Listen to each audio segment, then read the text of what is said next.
The Sunnah of our beloved Nabi.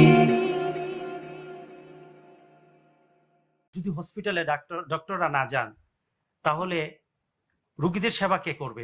আল্লাহ সুবহানাহু ওয়া তাআলা সেবার ব্যাপারে, এই ধরনের সেবার ব্যাপারে, মান আহিয়ান নাস কাআন্নামা আহিয়ান নাস জামিয়া, এটা আমি সবচেয়ে মনে করি প্রত্যেকটি ডক্টর, প্রত্যেকটি নার্স যারা আজকে এমনভাবে আমাদের পাশে দাঁড়িয়ে থাকে, যারা চিন্তা করে যে আমাকে তাকে সেবা করতেই হবে, সে জানে আমার বিপদ আছে।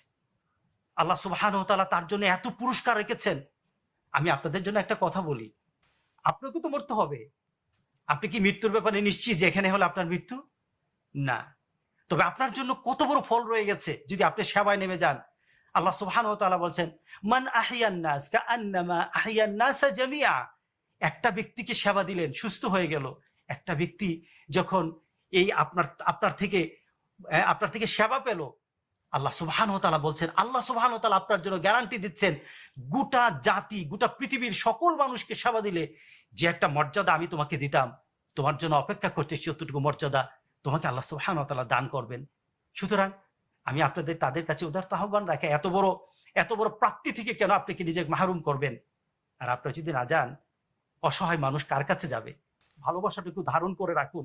গোটা পৃথিবী আপনাদেরকে স্মরণ করবে, গোটা পৃথিবী আপনাদের জন্য দোয়া করবে।